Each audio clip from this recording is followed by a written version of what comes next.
Welcome, everyone, to another Inquiring Minds episode. I am Hialeah Comic Bro, and I am here by myself.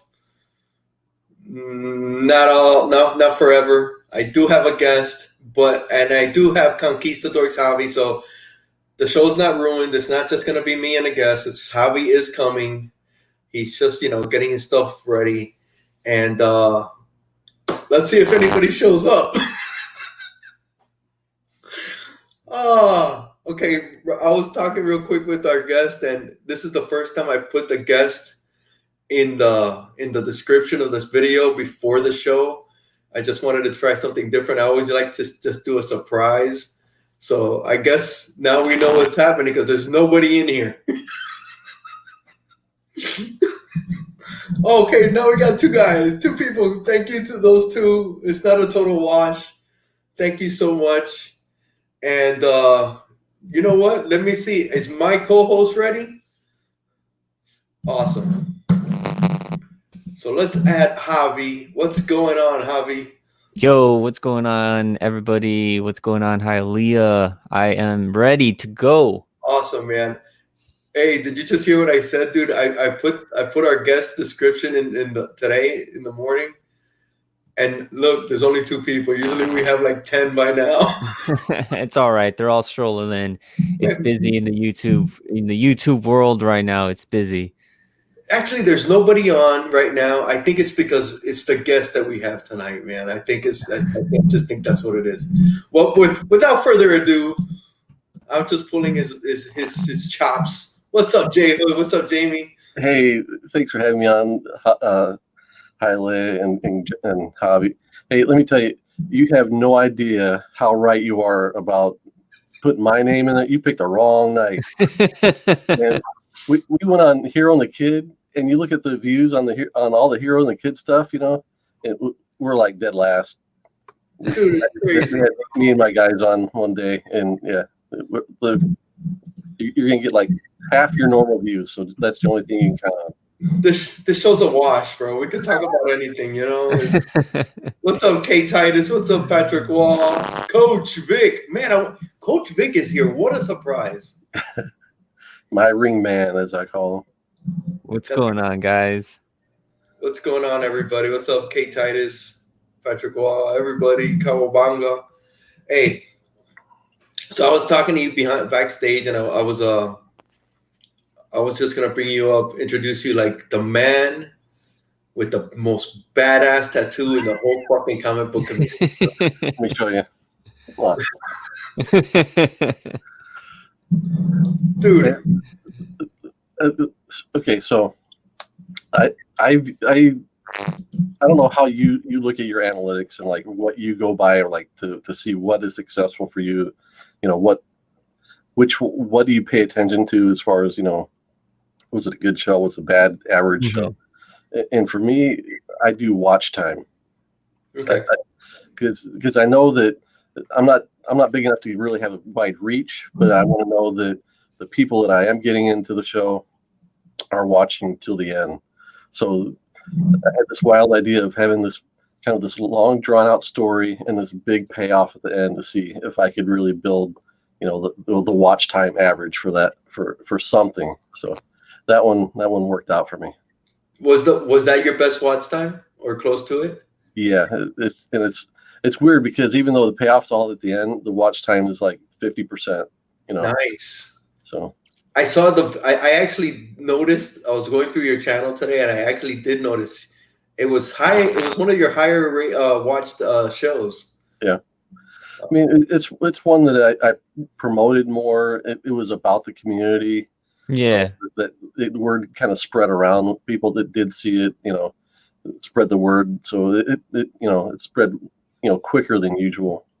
Dude. And a lot of the stuff we do, especially on our Saturday morning show, isn't necessarily about the community. It's just kind of chit-chatting and having fun about talking about comics. So I think usually when I do something that's got a little bit more of that's more interactive with the community at large, I think we're always going to get a higher number that way. Bro, it was really well made, I gotta say. I played it for my wife, man. And when you used the Law and Order gavel, Yeah. bro, my wife was like, she didn't even know what was coming, and she was just, oh my god, that was so good. She was just here smiling, man. So well done. How long did that take you to make? We did the filming of it. It took about probably 3 hours start to finish. It went for as much footage as we did. It went longer than I would have thought, but I found out after we did like a few takes, I had an audio problem where I was using OBS to record it, and for some reason I had set the OBS to record both my mic and the computer at the same volume. So everything I was saying was at the same volume as everything that was happening on screen, so that wasn't working. And so we had to reshoot a few things. It took like probably half an hour, 45 minutes just for me to figure out how to get the tattoo printed. Had to make sure it's on the right side of the paper and all that kind of stuff, and then get it put on. That didn't take too long to get it put on, but yeah. So then it took maybe, I worked on it for about a week's worth of lunch hours to edit it. And, and part of that was trying to fix some of the sound problems that I had. So. Dude, but I gotta say, it was freaking so good, dude. If anybody's, you guys gotta check out his channel. The description's gonna be, the link is gonna be in the description. And that video is just, oh my God, the payoff is, I was just watching it, and I was watching the live, and when I was like, wait a second, what? What's that on his back? And bro, I was just dying laughing, bro. I was like, wow, dude. I showed it to my kids, and I was like, I made it on a man's back. I'm done, dude. I'm famous. There's usually no higher praise than that. Right. Dude, it was so good, man. What's up, Captain? And it was a big temporary tattoo also. It was almost a full sheet of paper. How long did you have that on your back? All told, it was probably on for about an hour and a half or 2 hours, maybe. Oh, you didn't keep it? And then you just... You should have kept it on for a couple of weeks, man. Of course, you say that. But my wife never saw it. She was gone that weekend. It was a rare weekend where I didn't have anybody here at home, so I was like, okay, that's the only time I can do this thing, right? Oh, okay. So who was the cameraman? Or camera woman? Was that Coach Vic? Coach Vic? Oh, okay. Yeah, he was the makeup guy too. Yeah. He put the tattoo on and took it off. It felt like I was getting a tattoo when he was trying to rub it off with a wash rag. Come to find out, it comes off like super easy with rubbing alcohol, but I couldn't find rubbing alcohol at the time, so he was just scraping at it. Oh man, yeah. So then I had like this adhesive residue on my back for like 2 or 3 days, where like I'd lay down in bed and like I'd stick to the sheet, like the lid would come off. You should have just left it on and let your wife's. The reaction from your wife would have been priceless, man. I would not be here today. I wouldn't. You down on YouTube, she'd be like cut off. Does she watch YouTube? Does she watch your stuff, your content, or anything? No, none of it. No, she just kind of lets me do my thing. You know? Yeah. She's not into comic books or anything geeky. She's a literature geek, so she's into that kind of thing. But she's mature, and I'm like Peter Pan. So she ever saw that video? No. Oh my God! Really, man? You should show it to her, man. That was so well done. 5 or 10 years down the line, I'll pull it up someday. Did your girls you have the countdown going. Did your girls watch it? They're probably too young, right? Yeah, they like to come in and make funny faces on the camera, but other than that, yeah, they're adorable. Yeah, they're adorable. So, how did you get into this, man? Is this like a midlife kind of thing? I do want to say this: the part where you knocked all the books off of your wall, I was dead when you did that. I was like, oh man. And you could tell that you switched out the books to be like I guess lesser quality books or whatever you want to call it. But like, I was even saying like, oh man, that must have been such a good feeling to just be like thrashing all those books off of your wall. No, because it's so ingrained as being in this hobby for over 40 years. Yeah. You gotta take care of your books. Right. So, You got to be so meticulous, right? Yeah. So I got 6 boxes of essentially dollar books, stuff I can't get rid of, stuff that I don't want, and that's what I pulled, like water damaged books out of that, like the worst condition books I could find in those dollar books, and then I put them in. Well, no, I didn't. Did I put them in the top holders? I don't think I put them in the top holders either. Because I didn't want to break my top holders because they're so expensive. I didn't. Yeah. Yeah, man. Coach Vic's wife. Thanks for stopping in, man. Coach Vic's wife loved it. Yeah, our wife did not need to talk. What's up, John? Thomas with kids. Stay puff, punk's old brother. Poor Mike, man. Thank you, man. Thanks for the support. Yeah, man. Dude, so you made your debut as what was it? Dead what? What was your character's name? Cane Pool. Cane Pool. Cane Pool, yeah. Dude, that was such an entrance, bro. That was your first time ever, right? I had I put out like one recorded video that week, just because I knew I was going on that show, and I knew I had to have something I could point people to, at least one thing. So, and I'd been trying to get myself to do YouTube for quite a while, and so I being on that show really kind of gave me a deadline. Okay, I'm going to do this show on this day. The date's set. I need to have something on my own page by then. So I knew what I wanted to do for my first kind of stream, and even though it was recorded, I never intended to do a whole lot of recorded stuff. I thought I'd just be doing this, just going out and just going live. So to do it, all my early videos were all recorded, and that was just kind of out of a space where I thought I didn't have the technology. It was in that transition period where Google Hangouts had gone away and nobody knew what was going to replace it, and then StreamYard came along and filled that hole. But until then, I didn't really have an outlet to go live. How did that all come about, though? You being on that show? I had watched the show, and who was it? It was I've Got Issues, or I can't remember the guy's full name. Issues. I think it was just I Got Issues. And then he had I Got Issues. Yeah. Yeah. So I'd heard he was slotted to be on against Jeffrey, and I heard that he was selling his collection to. I think he had to pay for his surgery for his dog or something like that. He had to move his whole collection. So I got in a hold of Kenny and said, I've got this glimmer of an idea we could do. I know I'm unknown. I know you don't know me from Adam, but if he backs out, I can come on and do this.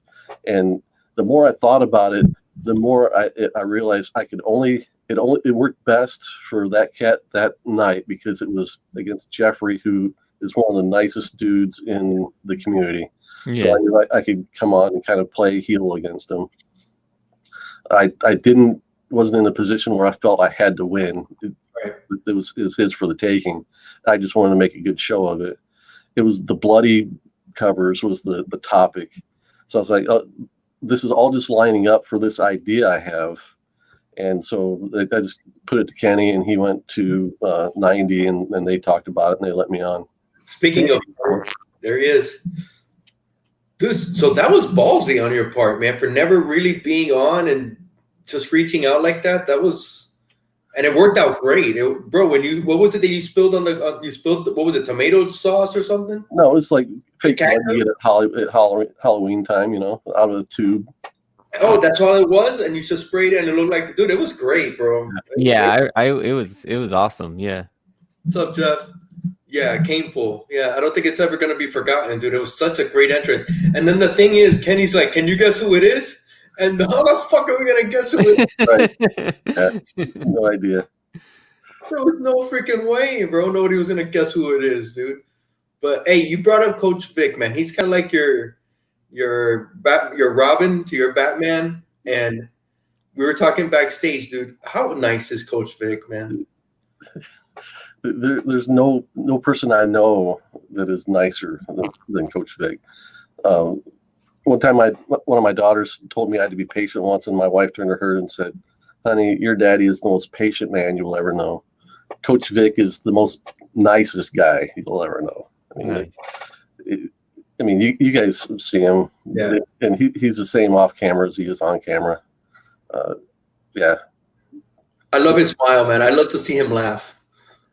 I love when he smiles and he starts laughing. How did you guys meet?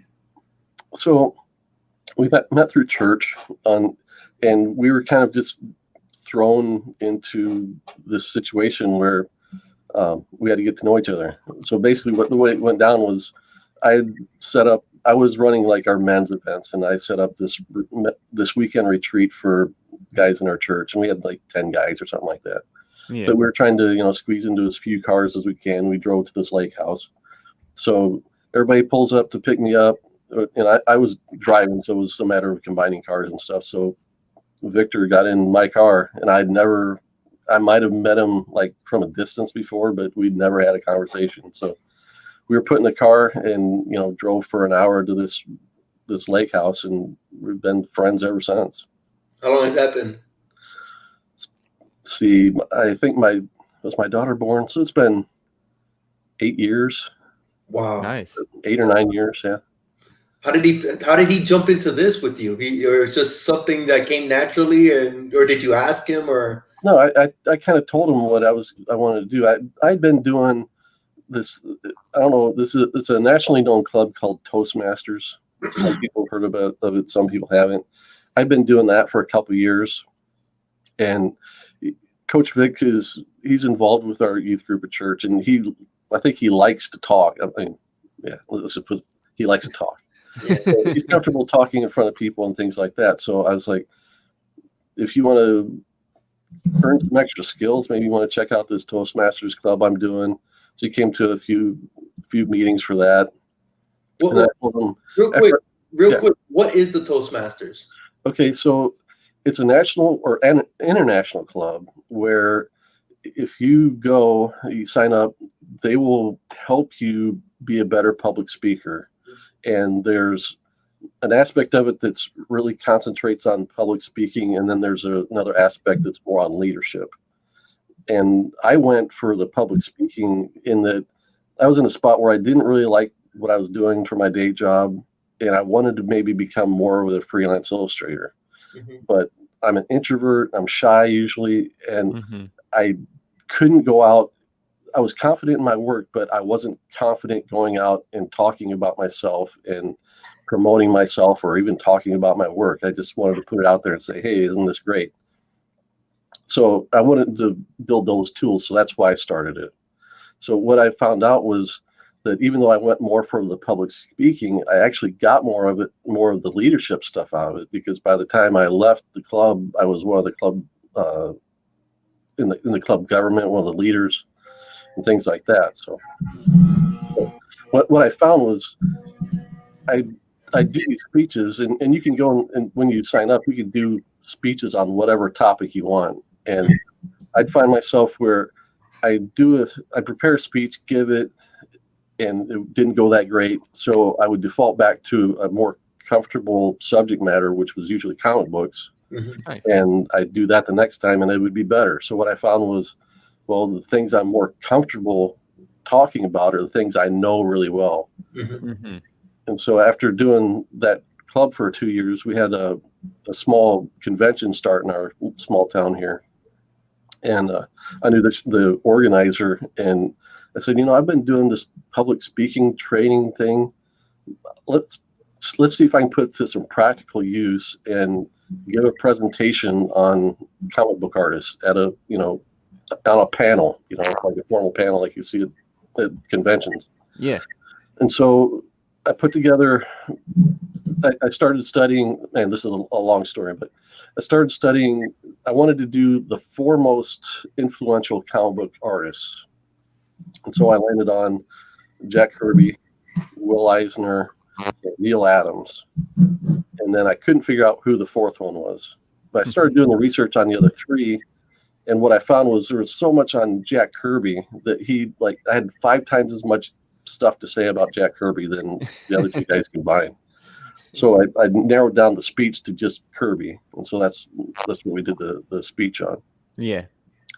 But getting back to Coach Vic, so I start telling him I'm going to start doing this YouTube thing, and he's like, okay, I'll.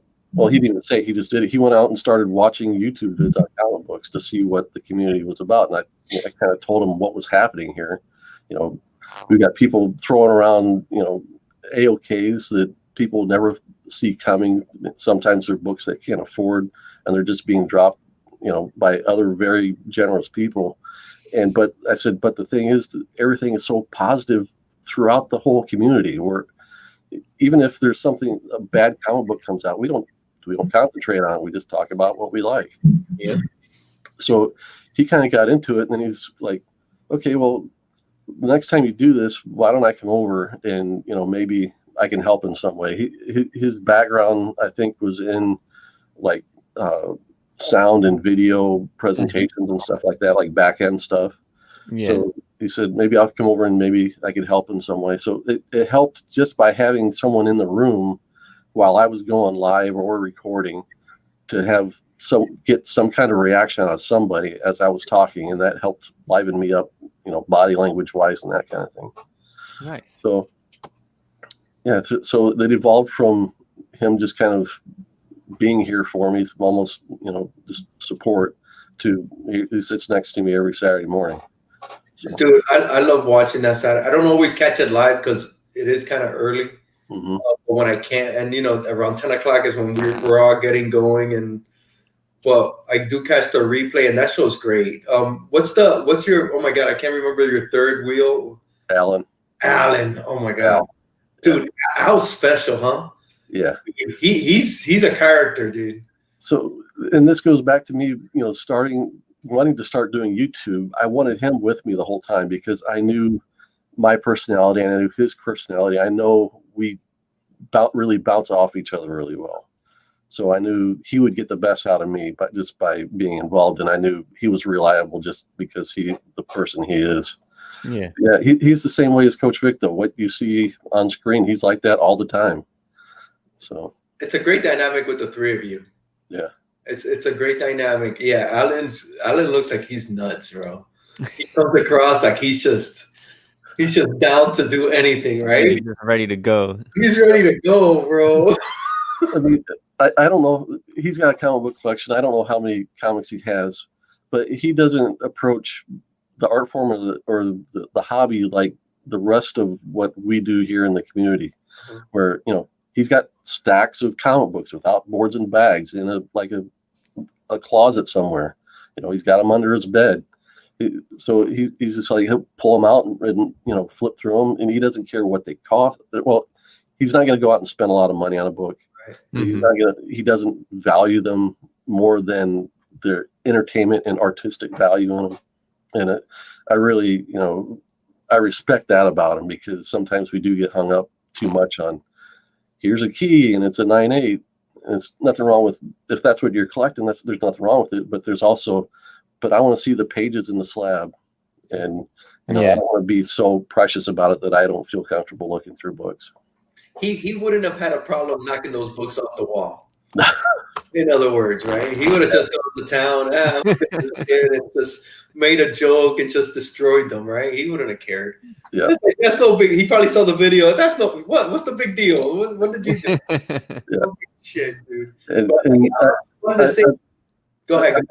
I wanted to have him involved, like I said, from the beginning, and part of that is because of all the wrestling stuff that's going on, the kayfabe and all that kind of stuff, because he's got a background in I don't want to call it semi-pro, but wrestling, like putting on shows and stuff like that. So he's gone out and, he's been on the mat, he's been in the ring, Oh, So, nice.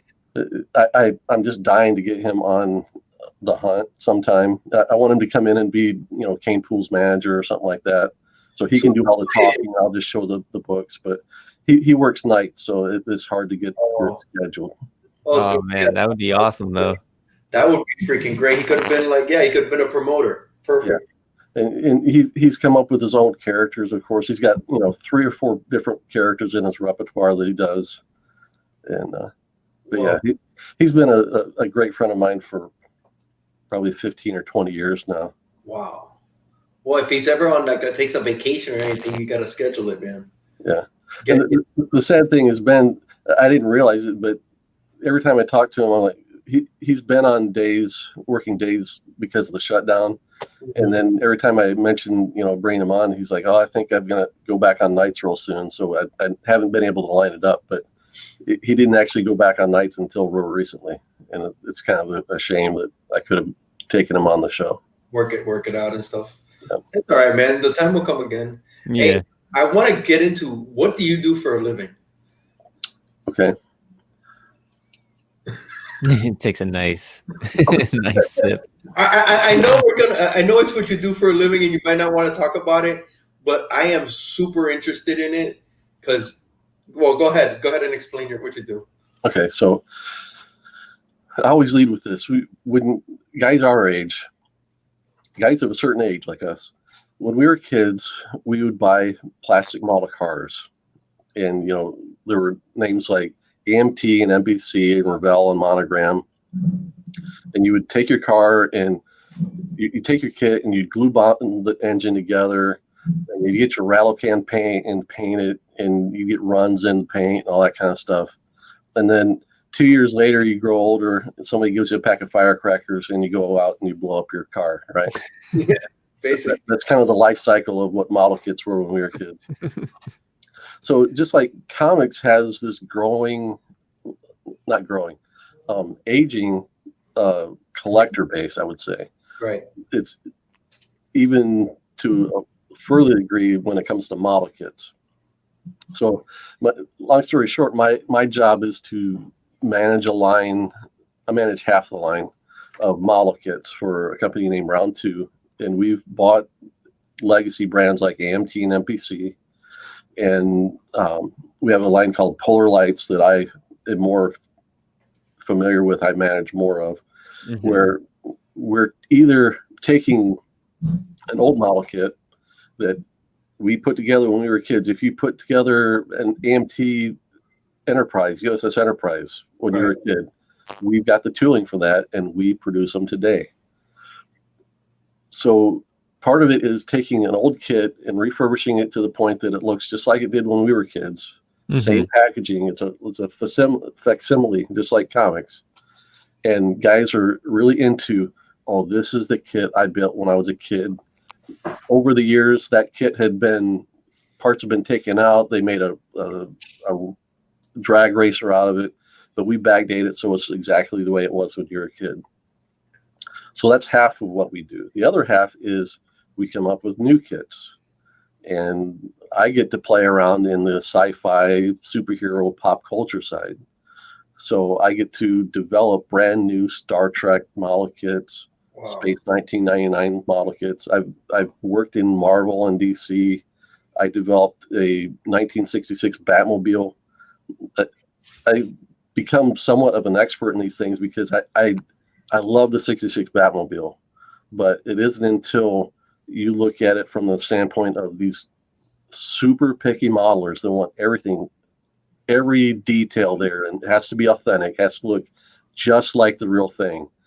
And so I'm to the point where there have been like 5 different original Barris Batmobiles made, and I know I can point out the real one, the one that we all know from the show. Oh wow! So the majority of my time, I'm a project manager, so I don't do the sculpting. I sometimes do the artwork, and I've shown some of that for like box art and stuff like that. Are you opening this up? It's not open? Yeah. Okay. This is a kit that I developed. So when I say I developed, it didn't exist before I started on it. Wow. So I even got to do the box art for this one in this case. I don't always do, but sometimes I do. When you say you get to do the box art, that means that's your original artwork? Yeah. Oh man, that's so awesome. Yeah, I drew it freehand and then colored it in the computer just like they do with comics. How cool is that, dude? Can you flip to the side? Is the sensible show? Flip to the other side. Oh man, that's awesome. Dude. So I designed the whole box. It's like I got an idea. I'm gonna wrap the illustration around to the side. That's awesome. Dude, that is so badass. And you know, it's only gonna be a purist like us that's gonna get the reference of, we know who that robot is in the background. A mom or pop picking it up off the shelf won't, but their kid wants a Wolverine model kit. But we know. Dude, I wouldn't want to open that. That is nice. So if you take the time and follow directions and paint it like a professional, that's what it looks like when it's done. That's a snap together one. That's not a glue one. Right. But like I said, you've got to paint it. I really like how this base turned out. Wow. But yeah, it comes. There's 2 different heads? Yeah. Wow. There you go. Oh, look at that. Yeah, with the helmet and without the mask and with the mask. Yeah. Yeah, that's impressive. You know, inside the box, it's just parts on a sprue like you had when you were a kid.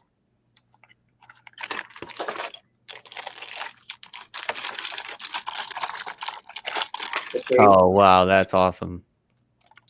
Dude, that's very impressive, dude. So for a project like this, we obviously get the license. You know, it's a licensed product, so we had to pay Marvel a percentage, and they were expensive. So expensive, we didn't want to do a whole lot more with them. Yeah, Marvel is a little trying to get their money for everything. Yeah. And this was before they were bought by Disney too. Oh wow. So that's how it goes together. So I draw the diagrams, I design the whole instruction sheet, design the package. In this case, I drew the control art for the whole model. So it's in this case, it's completely my vision of, you know, what if I got to decide what a Wolverine model kit would look like. Hey, coach is asking, no stickers? No, man, you got to paint that. That's a big boy model kit. Well, they're not stickers; they're decals. Right.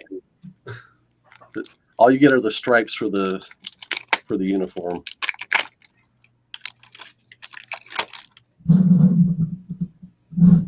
Oh, dude, badass. So those are just designed to wrap around. But the guys that are into doing this stuff, I mean, I'll show the box bottom again. Yeah, I want to watch that box has blown me away.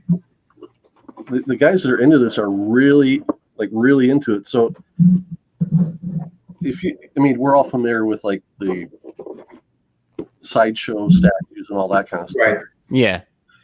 Well, guys that are really into modeling will buy a product like this and they'll pimp it out and it will look 10 times better than anything Sideshow puts out. Right. That goes for everything from figures like this to Star Trek spaceships and stuff. Dude, that is so badass. How did you get into this? Out of school, out of art school, I went into the big business in this area is RVs. So I got to it for 13 years. I decorated the outside of RVs with decals, big decals. And originally when I first started, it was just striping, just straight rolls of striping. By the time I was done, we were doing whole mountain scenes out of decals on the sides of RVs. Well, people are a little crazy with their RVs. Yeah. But our LCS had started this local comic book creator group. and that's where I met Al. And they'd invite us in every week or 2 weeks, depending on kind of how it was rolling. We'd all get together as 10 or 15 guys, and just for 2 or 3 hours chit chat about comics, show what we're doing, what we're working on, our new art or ideas or whatever, get feedback and that kind of thing. And I went one night, and they're like, yeah, there was a guy that stopped in was asking us if we knew of an artist in the area, and do you care if we give him your name? And, oh wow! And I was like, well, what are they doing?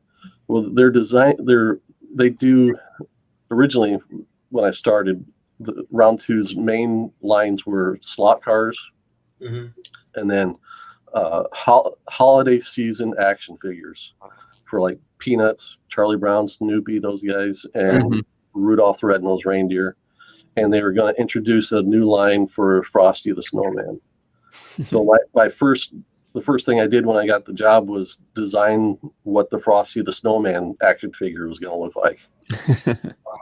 So we did that for a few years, knowing that basically the company was started by Tom Lowe, that's the owner, and he had started a company named Playing Manus.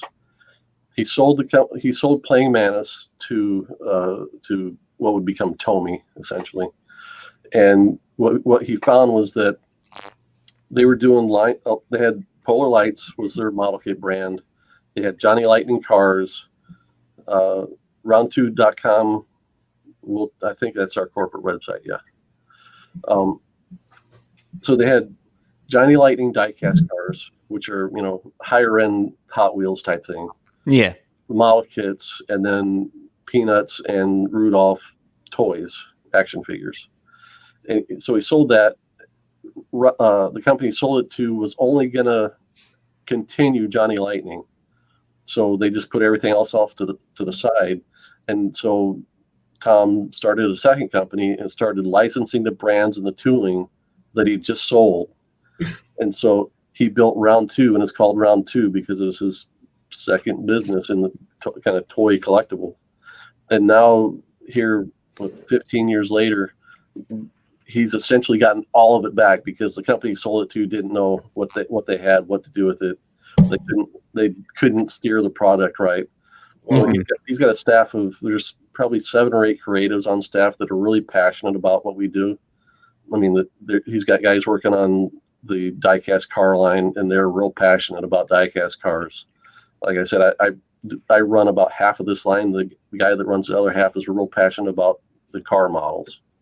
So I kind of handle pop culture subject matter, and then he handles cars, and I pitch in on the car stuff too, because we do a little bit more than that. More on that side than on sci-fi. Creating something from start to finish, how long does it like that model kit that you just showed, the Wolverine, from start to finish, how long would that process be? Anywhere from 9 months to 18 months. Wow, dude, that's amazing. Yeah, and we put out a lot of product for the manpower we have working there, so we're always hustling. It seems like we're always behind on what we're doing, but we get it out and it sells.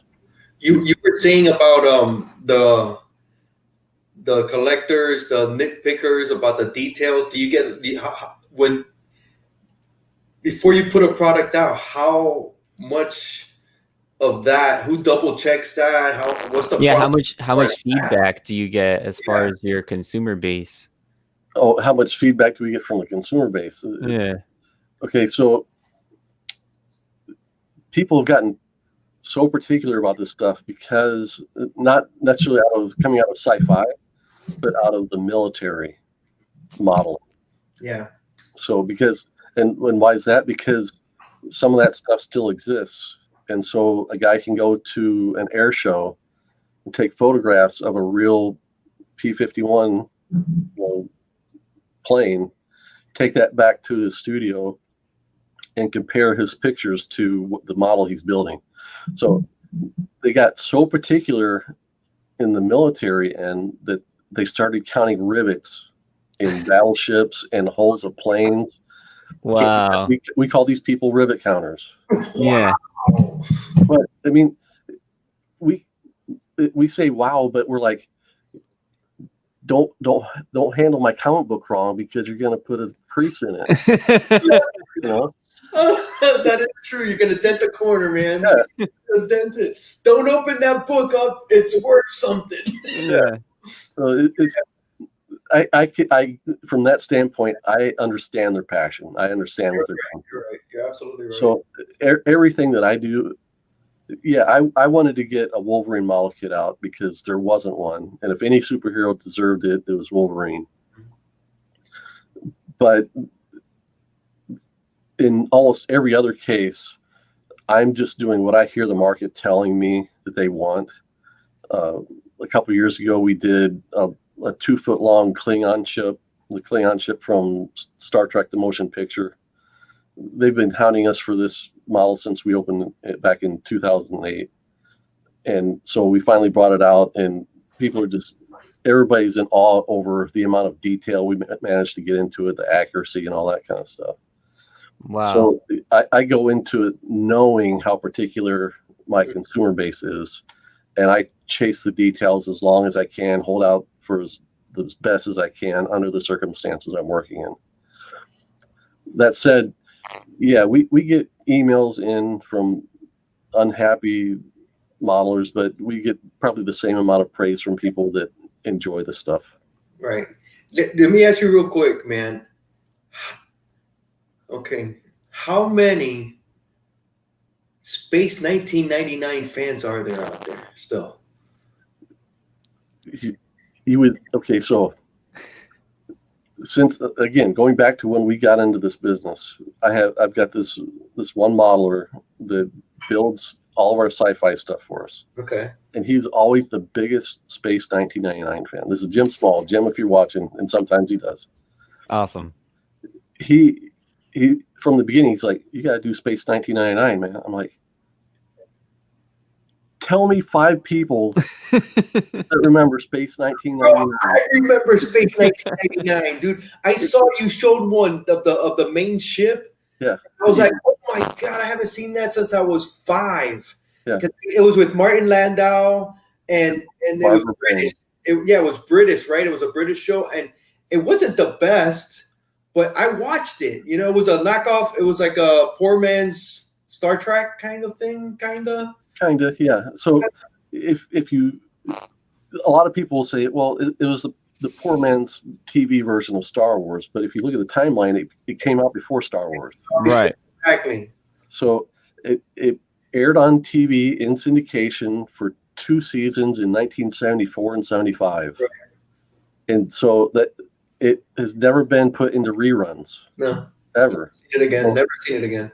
If you either you remember seeing it when you were a kid like I did. Me too. And you, yeah. Or you're a person that has gone out and found the VHS tapes, right. the few bootleg DVDs and things like that. They do legitimate ones now. But yeah, it's people that loved it back then, just like us, where we love our comics through a whole life. They love Space 1989, and they're still chasing more product. But it got to the point where there was nothing out for Space 1989, whether it's a reissue of a classic kit or especially anything new. Right. It hadn't been out in like 10 years. I think 2001 was the last time. Or no, it was probably 1999 they probably put out the last editions. I could see that being like that, yeah. We just, okay, so the premise of Space 1999 is a nuclear explosion on the moon, which has sent the moon hurtling through space, and we are following the adventures of the space station Alpha's crew. This base is on the moon, so we're following the adventures of the crew as they go through space. When you watch the show, when it first starts, the day the moon left Earth's orbit is September 13th. So just a few days ago was Breakaway Day, where all the Space 1999 fans celebrate, just like May the 4th for Star Wars fans. Yeah, they celebrate September 13th. Yep. So I've made my opinions on the show known. It's no secret. It's boring. It was boring as a kid, yeah. But I still watched it because it was space, you know? So Jim was trying to convince me to pick up this license. So we bought the DVDs, and I'm like, okay, tell me the 3 best episodes. I'm gonna start with those. I'm not gonna start at the beginning. Give me the 3 best. He's like, you got to watch Dragon's Domain. It is my favorite episode. I fell asleep watching it. Look real quick at this comment by Jackson Roy Kirk, man. He's got the Blu-ray. He couldn't get through it, man. So I fell asleep. I woke up. I was like, oh, I got to watch this. Rewind it, and I fell asleep again. Oh man. The guys that love the show, God love them. It's all theirs. The real gem of the show, though, is the production value and what they were able to accomplish on a super low budget to make these models look great. And so I'm glad that's the part I get to focus on. Yeah, not the actual plot or anything like that. Dude, that's so freaking funny, man. That is so funny. Javi, did you make models as a kid? I had a couple model cars, yeah, but I didn't do too much. Actually, what was popular for our, I guess, generation was the Gundam models. Okay, the Gundam wing models were very popular. I had 1 or 2 of those also. Yeah, the Gundam models, the Japanese engineering, they're masterpieces models. Yeah, everything snaps together. Everything's injected in color. They'll. Like we do a sprue, it's all yellow, right? Mm-hmm. They'll inject a sprue with 5 colors, all in one piece of plastic. Wow, it's amazing what they do. One of those, man. I was huge as a kid into the models. I was one of the war model kit guy. I was never too much into cars, but I remember I had all the carriers, I had the planes, I had the tanks. Oh my god! And you're right. It better be looking authentic. As a kid, it was like, man, this looks really good. And I would look at the pictures, and I was like probably like 10. I think it was like from 10 to 14 that I built them, and I had like a whole fleet.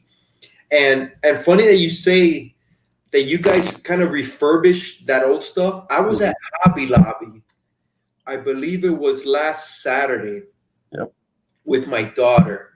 And I always go to the models just to reminisce, right? Mm-hmm. And they showed and they had a box, and it's a German infantry, and it's like a carrier tank. It's not a tank. It's like, I forget what a halfback. The half track. Yeah, that's ours. Track, and you see the soldiers on the front. Yeah. That's the same picture. And I said it to my daughter. I go, that's the same picture. That's the same model that I built when I was like 10 or 12. It's like what you say. It's kind of just refurbishing it, right? Do you remember it was the brand name Limburg?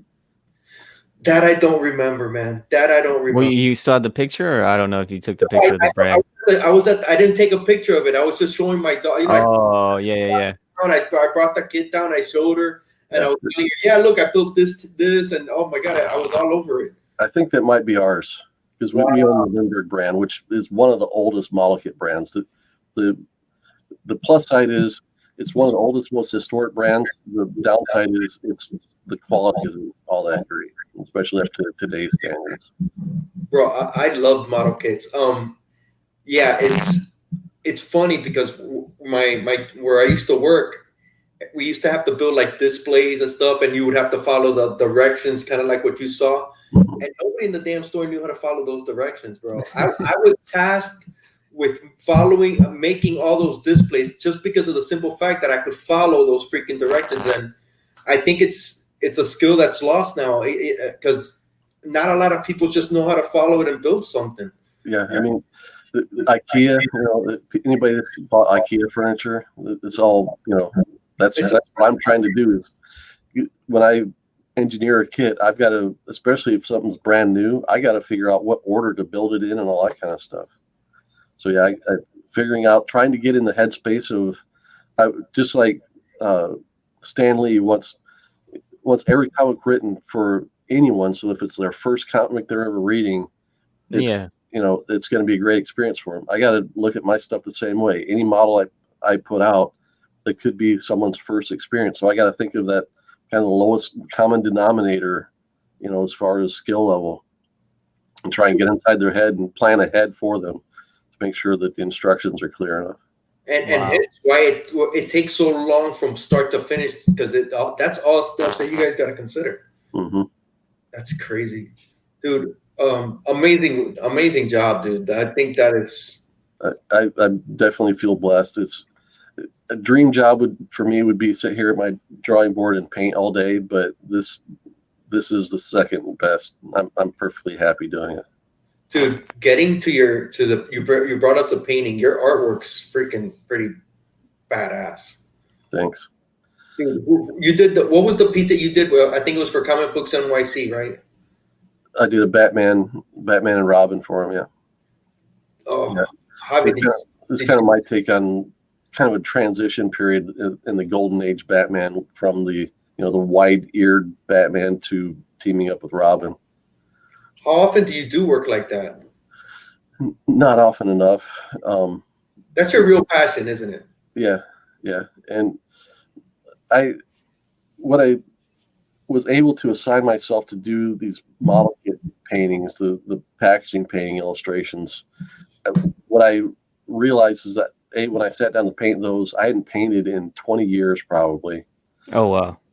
But then once I did it, I found that I got so much energy off of it that it's like I didn't get hungry, I didn't get tired. I could sit and paint all day, and I had to make myself stop to take care of myself and my family and my other responsibilities. So now I'm getting to the point where I need, in order to put that much time and energy into it, a piece like that, I need to get some kind of return out of it to put. I mean, on Javi's painting, I probably put 30 to 40 hours. Wow. I bet. Wow, that's crazy. I was trying to see if I could find it on Instagram, but I wasn't able to put it up. The paintings I do for like our box art are like 80 hours into them sometimes. What about the art right there for the Wolverine? How long was that? Well, that was just, it was line art. So the line art probably took, I don't know, 6 hours to sketch it all out, draw it, and then ink it, and then probably another 6 to 10 hours to color it. I'll admit I'm a slow artist. So. That's beautiful, though. I love what the colors, the background colors you chose, and everything. It pops. Yeah, it pops. But in 2 minutes, drawing left-handed, I can do that too. Wait a second. Oh, you went on? Were you? No, you weren't on yesterday, right?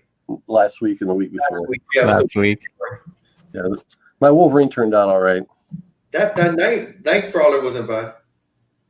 Oh yeah. Oh, nice. Because you get 2 minutes, right? Yeah. After I did a couple, they started knocking some time off of me.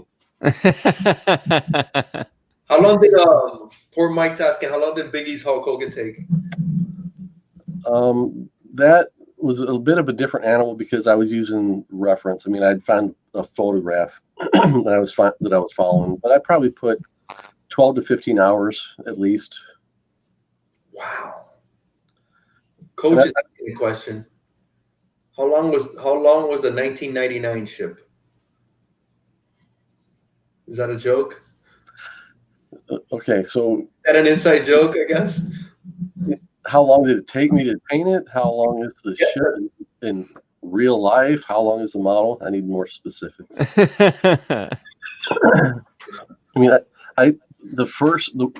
when I first met Coach Vic on that trip, I took a painting with me that I was working on, and so I was working on him.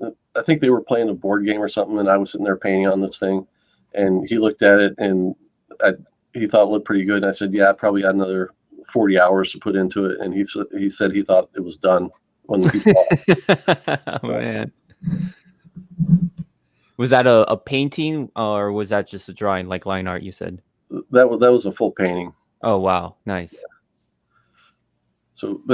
So I've got other, AOKs that I do, and I usually donate to, when we have charity auctions and things like that. I usually donate a piece. So I've got a list of probably 5 or 6 sketch covers I need to do. And since some are AOKs, I have no deadline and things like that. So Yeah. Do you work from home? no, I go into the office. Okay. So everybody that works at your company is, well, I guess it's from your town then, right? Yeah. Well, not necessarily, because the guy that does the car stuff, the model kit cars, he lives in Canada, and before the pandemic hit, he'd come down every 2 or 3 weeks or so for a few days. But now, ever since then, he's just been working from home. Dude, that's awesome. I know you're. A lot of times I see, like, when somebody goes live, I'm at work, but I'm checking in. It's like you got the phone at your side, or I've just got YouTube on, like, as I'm working on my computer doing page, layouts or whatever, or photoshopping something, so I can have it in the dock and just listen to the audio and not actually watch. Yeah. That's pretty freaking cool, dude. You're blessed. Definitely. You definitely are blessed, man. What's up with that Pulp Fiction behind you? Are you a big fan of the Tarantino, or? I'm a bigger fan of that movie than Tarantino, because on the whole, I'm not a big fan of all of his work, maybe half of it. But yeah. You think that's the best? Yeah, that's definitely his best in my opinion. The main reason I've got it there is I've got my breaker panel on the wall behind it, and nothing else is big enough to cover it. So I have something like that in my house, man. It covers up my not as cool as your freaking Pulp Fiction, because my wife wouldn't let me put anything that cool. It's just some random piece of generic art, and I'll show you one day, Javi. You've probably seen it, and you just walked right by it. And you don't even know it's. I walk by it, and I don't even know it's there. But that's awesome, man. Dude. Pulp Fiction, is it his best? It's got to be his best, right? I mean, there's so many classic lines and scenes in that one. I mean, Django might be the better overall story and better film, but I don't think it wasn't as iconic as Pulp Fiction was. Oh, dude, I love Inglourious Bastards. I know it's not everybody's favorite, but I freaking could see that movie over and over and over. I don't know. I think Pulp Fiction, I'm Pulp Fictioned out. I think I'm Django'd out. But Inglourious Bastards, man, I just think it's stupendous. I just love that freaking movie. I probably need to give that one a rewatch. I watched it in the theater, and I haven't seen it since. Yeah, I watched it once, and I wasn't too crazy about it. I do need to rewatch it. I like Reservoir Dogs. That's another good one. Yeah. He's got so many though. Reservoir Dogs is amazing. Dude, the ear scene is the ending is what gets me. Like right at the end. Mr. Pink. What was it, Mr. Pink? It was Mr. White, right? Mr. White. Yeah. It's like, he's a cop. And then it's like a big shootout. Yeah. But no, Pulp Fiction was like, I think that's like the one everybody watches, the one that's everybody gets introduced to. I think for me, when I watch his movies, it's probably the thing that gets me about Pulp Fiction and Reservoir Dogs both is just the sense of tension he's able to build in those films. Yeah, where something big is going to happen. You can just keep it coming, and then he hits you between the eyes. I think in some of his other movies, he kind of builds that tension and doesn't deliver on it. I think. Yeah. I mean, Pulp Fiction, they open up, like, they never show you what's inside the suitcase, right? That's like one of the classic moments right there. You never, like, we still don't know what was inside the suitcase. Yeah. Dude, the scene that gets me in Pulp Fiction, I remember when Pulp Fiction came out, it was 94, right? I was 25. Bro, when they go get the gimp, I was like, what the fuck is coming? What the who the fuck's the gimp? I was like, oh, dude, I was terrified, bro. I was watching that scene and I was fucking taking a shit. Because when I was I was around that age. I used to hang out in Miami Beach, bro. And Miami Beach wasn't like it is now, where it's all with all the it had the clubs, but the clubs were a lot grittier. It was a lot of more different kind of stores there, and now it's it's money's there and it's all the high end shit. But back in the day, man, it wasn't the safest place to go, and I was like, dude, that's something that's probably goes on and if I go into that in a shop, like who knows where the gimp is, bro? There's a lot of shit down there. There still is today, but back then it was a lot worse. Oh man, shit, bro! I was like, oh my god, what the fuck is a gimp, dude? Yeah. Oh, dude, we don't have anything like that in my neighborhood. We live out here in the corn. Oh man, but Bruce Willis though in that movie was great, man. Marcellus Wallace. I'm gonna get medieval on his ass. God, dude. He hits him with a car and then he just gets right back up. Dude, bro. When I saw what they were doing to Marcellus Wallace, bro, I was like, where did this just go? What the fuck? Oh, dude, I'm sorry. I just went back, bro. I was like, dude, that was shocking to me, man. I had never seen, I don't think I ever saw a movie. Well, maybe Deliverance. I remember the first time I saw Deliverance, I was like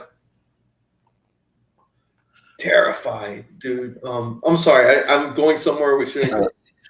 Deliverance is one of those movies that everyone talks about, so you know what's coming at this point. At least I knew what was coming by the time I actually watched it.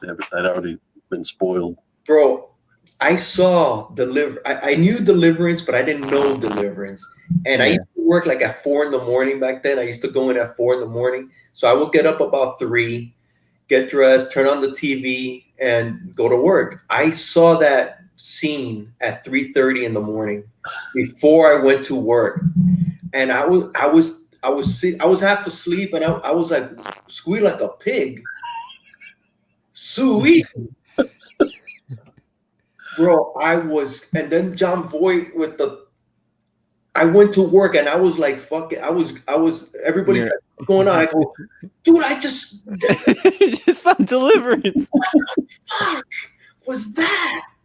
Dude, I got scared, dude, watching that. Dude, that was so well acted. I forget the guy's name that gets to sound like a pig. But who was it? Beatty, right? Ned Beatty, yeah. Beatty. Yeah. Oh, dude, he acted that scene.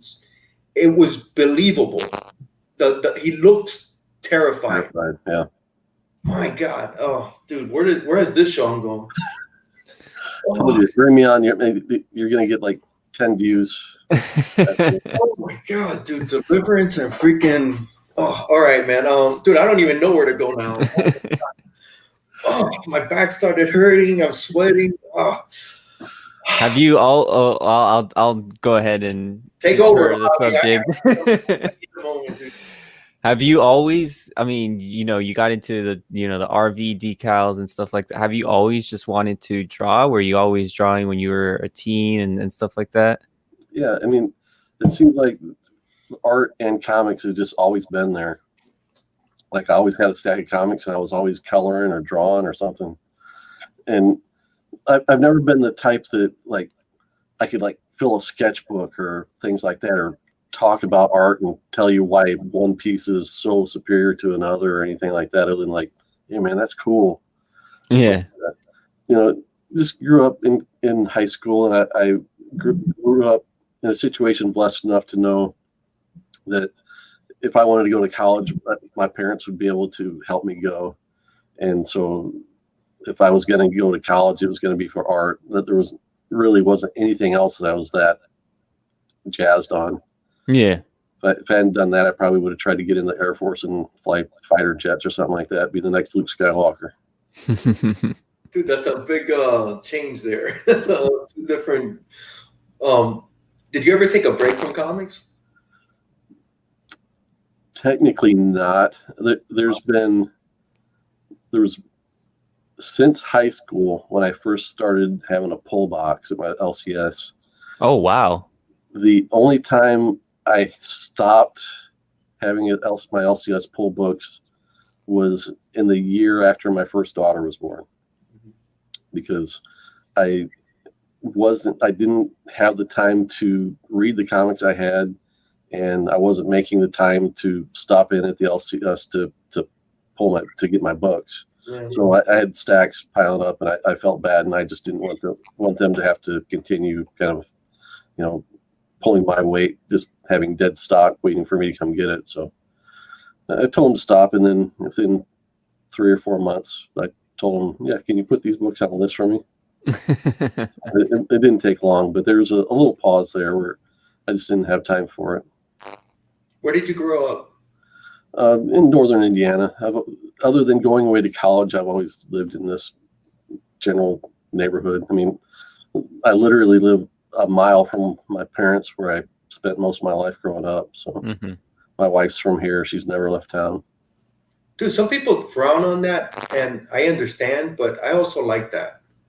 I like staying where I'm not in my town. I'm like a town over, I guess. Mm-hmm. But I like being near it. I've never had like a wanderlust or anything like that. It would be cool to get to a larger town that has more stuff, but I've always wanted to be in a place where if and when I had kids, they would be near their grandparents. Yeah.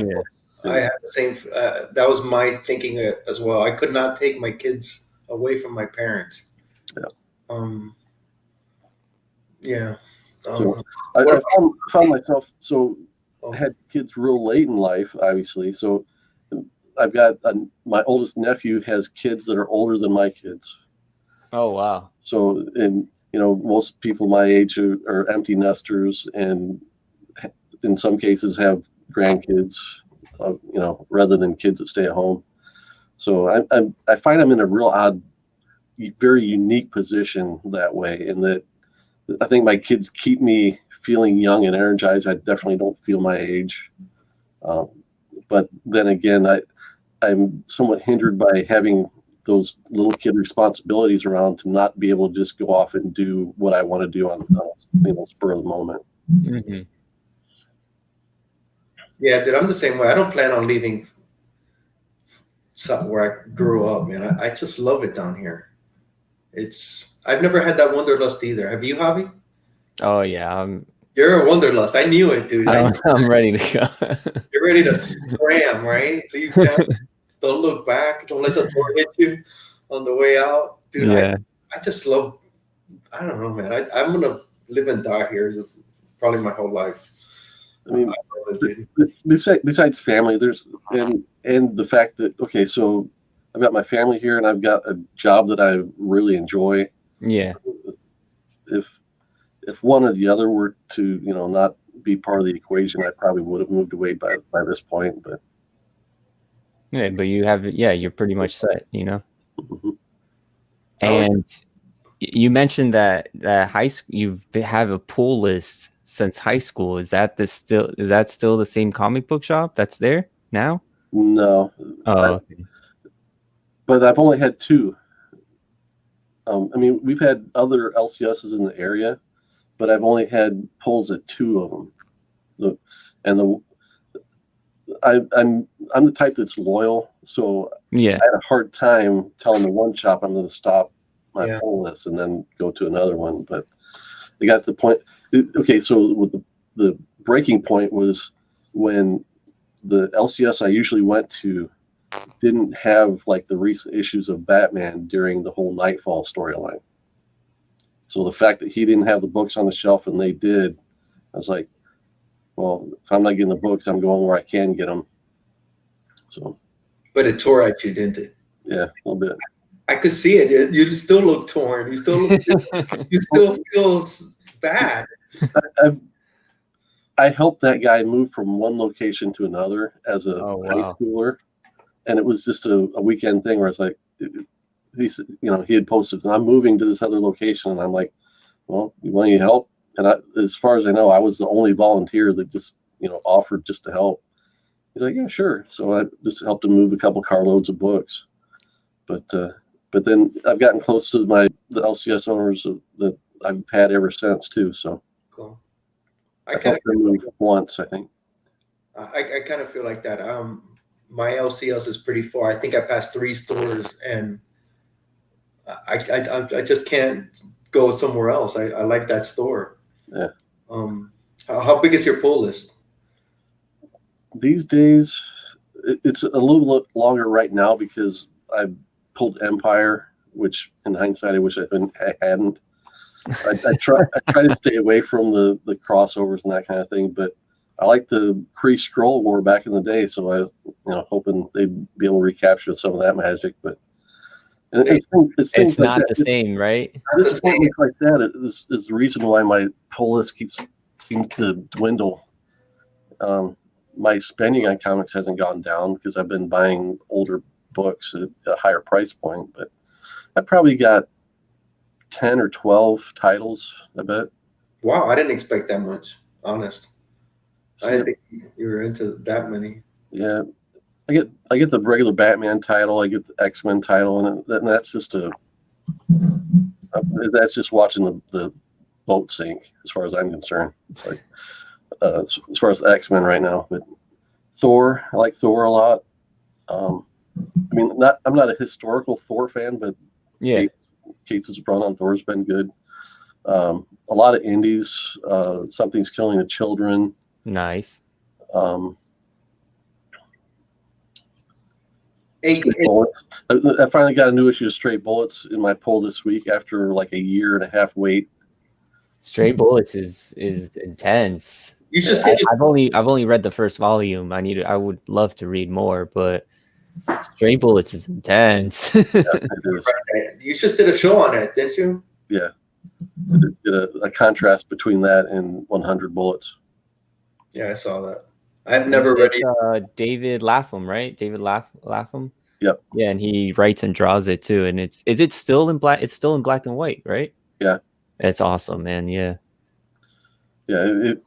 I'd encourage you to pick up the trade of Sunshine and Roses when you get a chance. Yeah, I'm writing that down right now. Hey, kind of like the Rivet counters. Do you get upset like when Donny Cates kills off Galactus or changes the whole, history of a character? Do you give a shit? It's comics. It's comics, right? The next guy's gonna come along and bring him back. Nobody stays dead.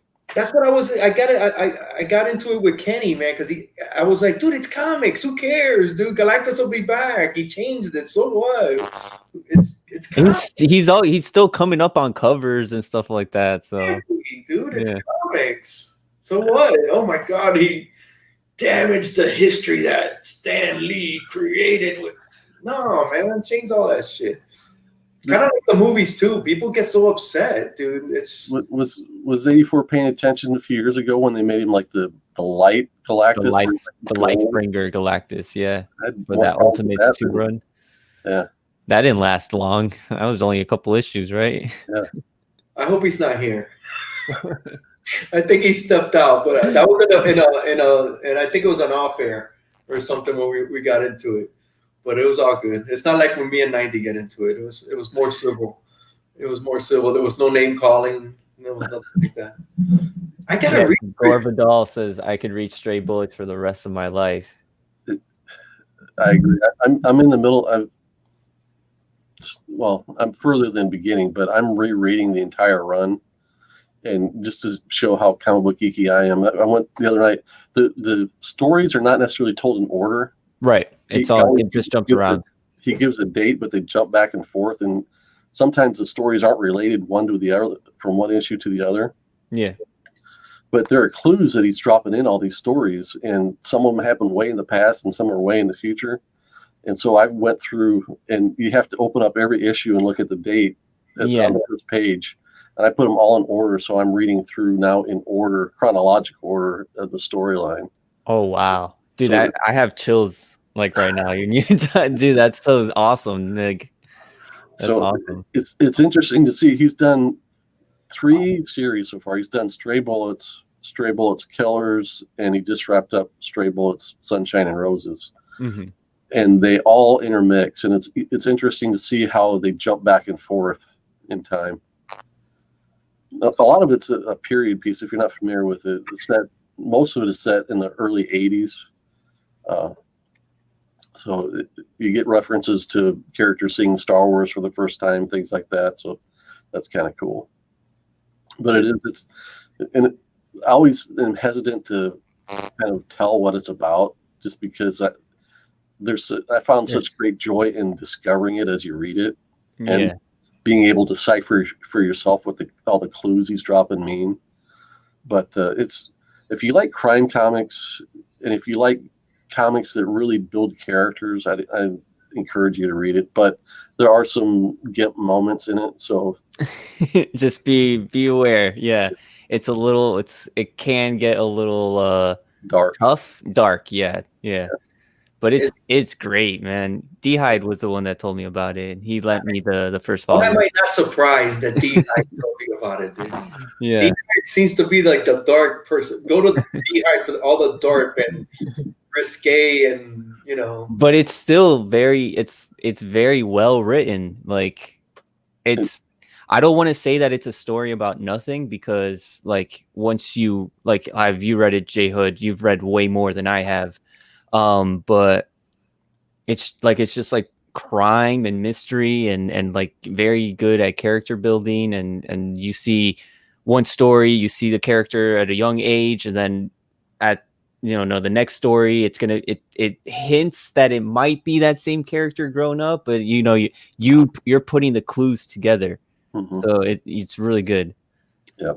Yeah. And for crime stories, it's what I would call really almost suburban, and that some of it is about growing up in a certain era and things like that.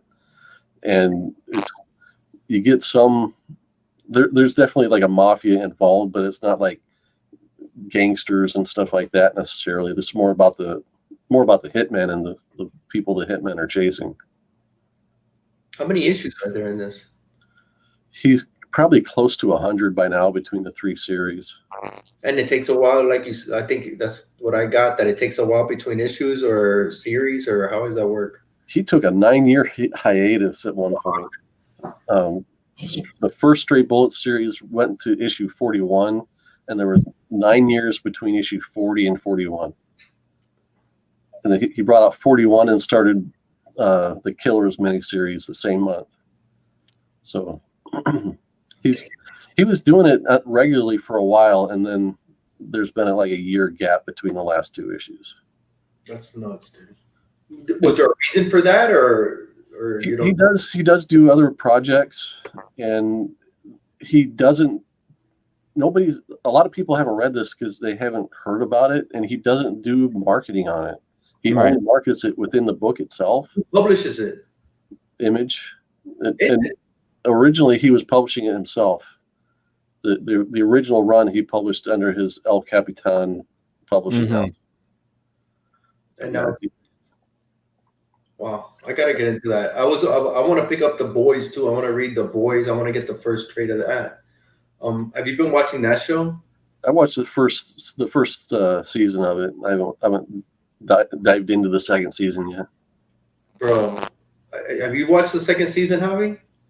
No, I'm not a big TV watcher or show watcher. I haven't even seen the first season. Oh my goodness, dude! I just saw, what was it? They're on episode 4 last week. I think they're bringing them out every Friday. That's another argument me and Kenny got into. But my God, that show's so out there, and episode 4 threw me. It was kind of like one of those the GIMP moments.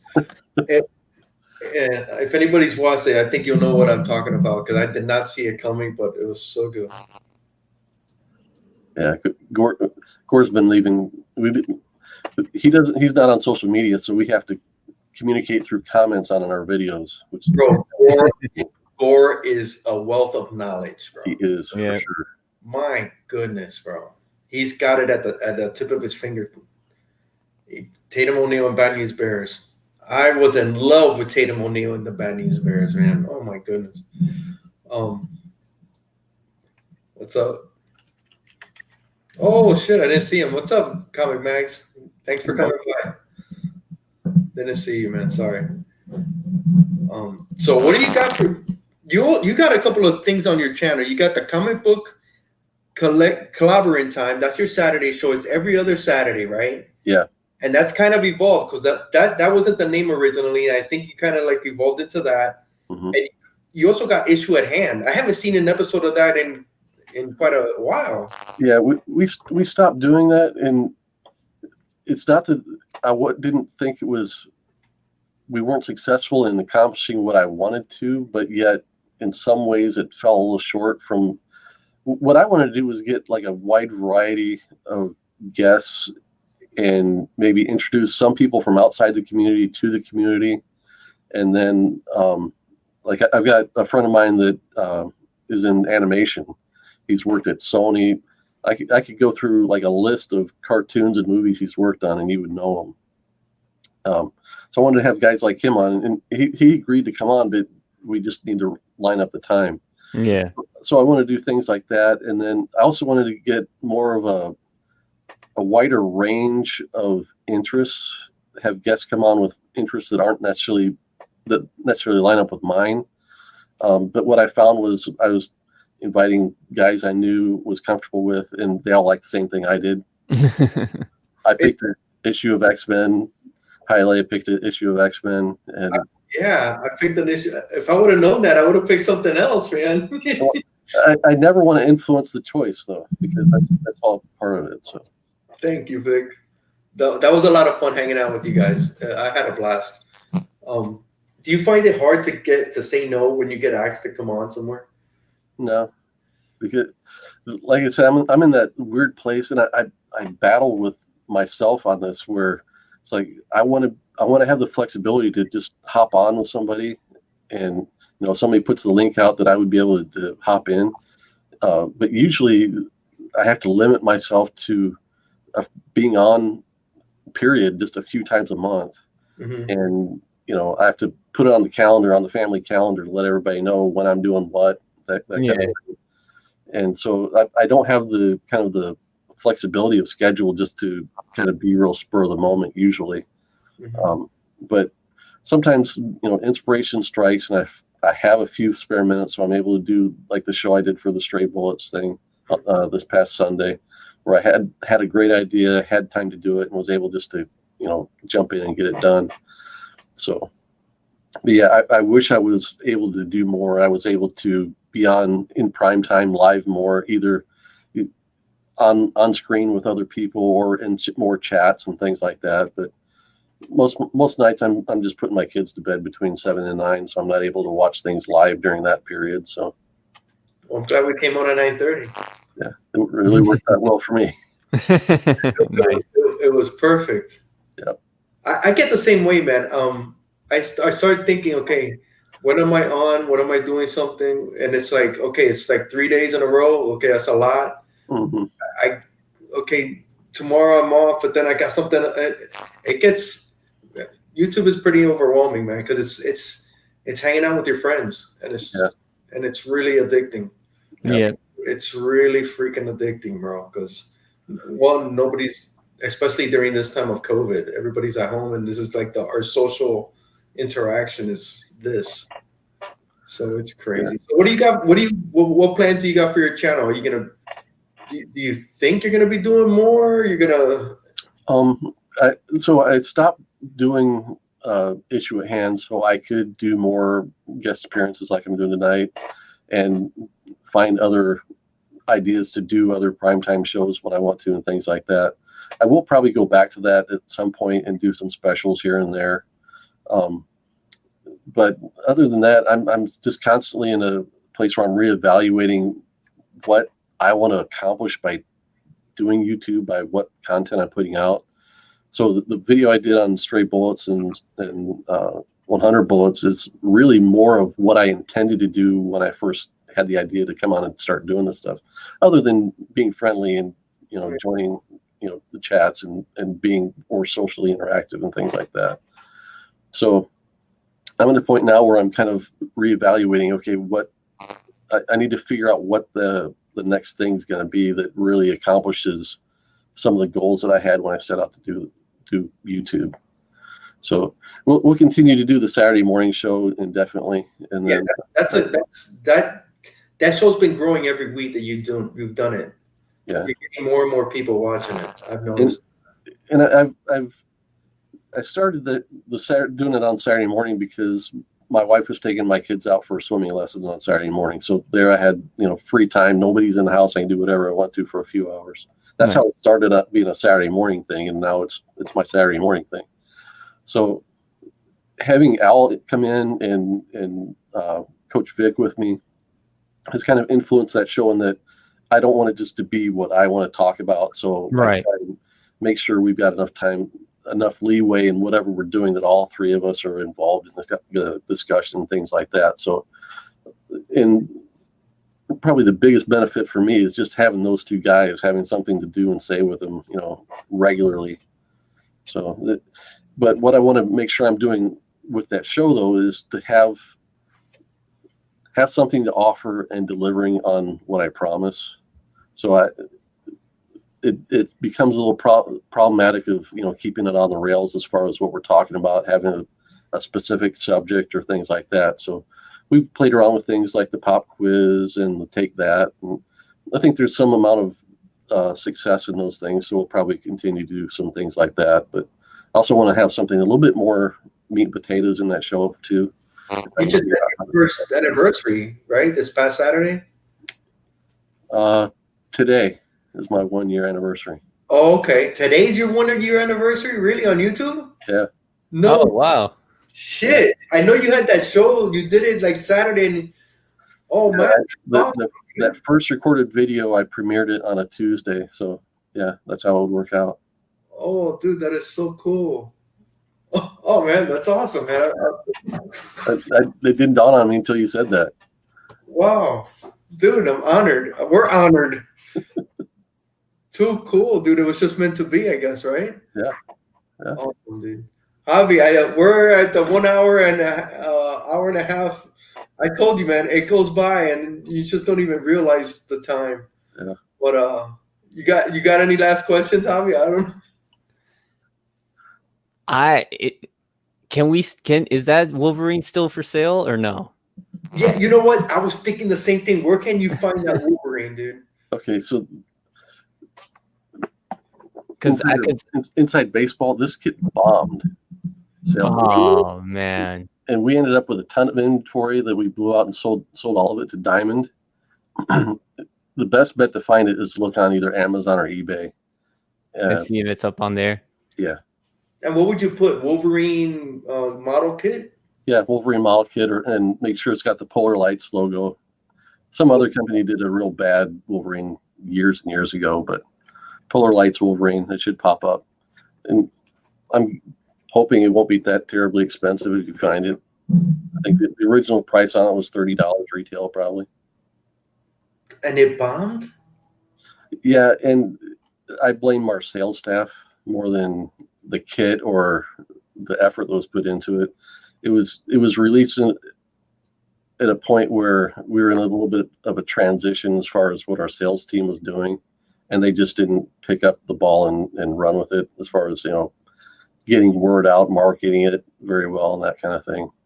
Wow, dude, it's a man. Just the box alone is freaking dynamite, dude. I within a 1 year span, we did that, and we also did a Superman that I based on the famous this famous Superman cover that Neil Adams did, where he's breaking the chains. I did a model kit of that too. Sales on both of them tanked. Wow, man! I wish I would have known when they came. Wow, when they first came out.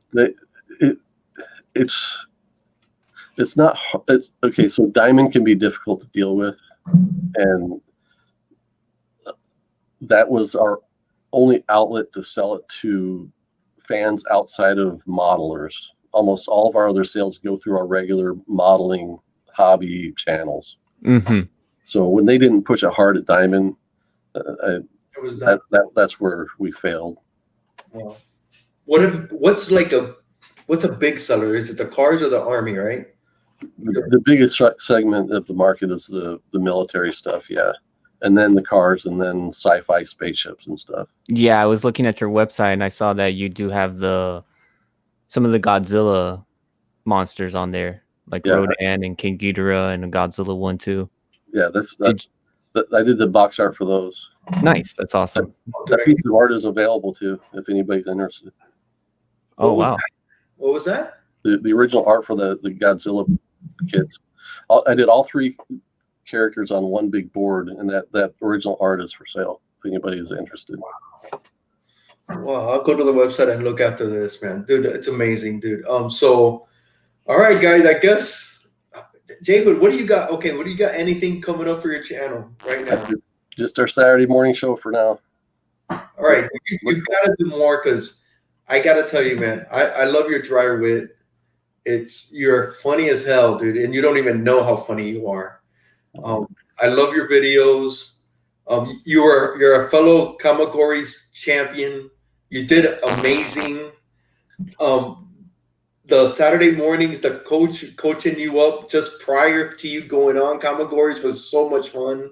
It was to watch, and man, you got to do more. You have to do more, because it is very enjoyable. At least for me, I know you got your fans out there, dude. Because I definitely appreciate that kind of feedback, because that does help. Because sometimes we do this stuff and we're like, I didn't get that many views on that video I just put all that time into. So you can't base it all on that. But as long as I'm pleasing the people that are watching, that's all I can. That's all that matters. And I think your name says it all. The creative on there. You're a badass drawer. You have great ideas for your videos, and the creative things that you do and incorporate into your videos, like the cane pool. What you did for the Kamagories. It's awesome, man. It's really amazing. It's really been fun, and I appreciate the feedback. Yeah. It's you know what, you're gonna have your core watchers, and those are the people that they're gonna tune in week in and week out, and basically that's what you do the videos for, and it's those people. And I think you do have your little, like, I've seen it on Saturdays, and it's always usually the same guys watching, and it's because we enjoy it, man. We enjoy it. So keep on doing it, do more, definitely. But just have fun. You gotta have fun. Yep, for sure. Yeah. What about you, Javi? What you got going on? We got Silver Age Sunday every Sunday, noon o'clock. And we're going to be doing the Start Me Up show next Thursday. Next Thursday, we're back at the Start Me Up on Conquistadorks. Javi's Conquistadorks, the link's in the description also. JHood Creative. Man, I want to thank everybody. I don't have too much stuff going. I need to go live, do an afternoon delight, and just show some books, but I'll get around to it. But man, thank you so much to everybody that shows up, everybody on the replay. We had a few people join in. My cousin George. Sorry I'm late. What did he put? Yeah, what up, biatches? Yeah, that's my cousin. Jackson Roy Clark, Gore Vidal, Magic Lassos just showed up. Thank you so much, everybody. Jackson Roy Clark, I already said Mags, just Coach. Gore Vidal. Gore Vidal, man, amazing. Yeah, this is a great comment right here, man. Thank you so much, Gore. Yeah, man. Yeah, for sure. We do our best. We try to entertain, but it's just 3 guys hanging out talking, man. Thank you so much to everybody. 90, man. Bubs Comics was in here. Bubs showed up for a minute. Kenny, Biggie. I love doing this. I look forward to it every week. We got like our next 2 guests lined up for the next couple of weeks, so that's always good. I won't say who it is, but you'll have to just look at. I'll start dropping it in the description from now on. So, man, thank you so much. Thank you so much, JHood, for coming on, dude. Yep. Thanks for having me, man. Thank you. And I guess we'll see everybody next week. We'll be back at 9:30. Silver Age Sunday on Javi's channel at 12 Eastern Sundays, right before football. So there's no excuse. So guys, see you next week.